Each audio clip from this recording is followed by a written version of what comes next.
Пратениците на пленарна седница ја изгласа одлуката за формирање анкетна комисија за прислушувањето. Синоќа одлуката доби зелено светло на Собраниската комисија за прашање на изборите и именувањата. Анкетната комисија има 16 членови, 8 на предлог на ВМРО ДПМН, 4 од СДСМ, 20 од ДУИ, 1 од ДПА и 1 независен пратеник. Во собранието пак продолжи расправата за предлог на буџетот за 2016 година, која што почна вчера. Над 10-членото семејство Демо, кое живееше во субстандардни услови без струја и вода во барака во Охрид, денеска им беше врачено решението и клучевите од нов стан во зграда за социјално ранливи категории граѓани. Проблемот на семејството од Охрид му беше предочен на премиерот Никола Груевски во рамки на минатонеделната посета на Охрид. Европската Унија по барање на Франција денеска прв пат го активираше членот од договорот за Европската Унија, кој се однесува на заедничката заштита, изјави високиот представник на Унијата за надворешна политика и безбедност Федерика Могерини. Оваа одлука е донесена денеска едногласно на седница на Советот на Унијата за одбрана, рече Могерини и додаде дека предстои Франција да ја прецизира помошта од која има потреба и да ја договори таа помош со одредени држави.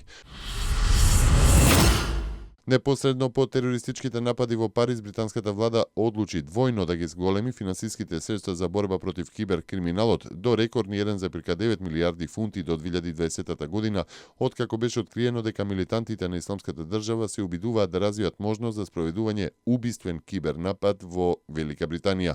Сознанијата на безбедносните агенции откриваат дека Исламската држава подготвува заговор за спроведување напади врз британскиот електроенергетски систем и снабдувањето со струја врз контролата на воздушниот сообраќај, како и врз болниците. Председателот на државата Ѓорѓе Иванов го посети местото во близина на концертната сала Батаклан во Париз, што беше цел на еден од терористичките напади. Во чест на загинатите жртви, Иванов запали свеќе и положи цвеќе на ова место, каде стотици граѓани на Париз секојдневно одаваат почит на жртвите. Председателот Иванов оствари средба и со представниците на македонската дијаспора во Париз.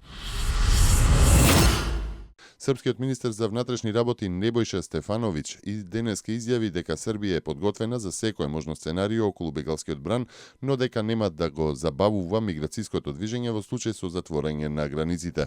Нагласувајќи дека Словенија го забавува движењето на имигрантите со мерката за прием на само по 2000 лица дневно, Стефановиќ истакна дека Србија ќе преземе мерки за сопствена заштита ако таква одлука не се промени.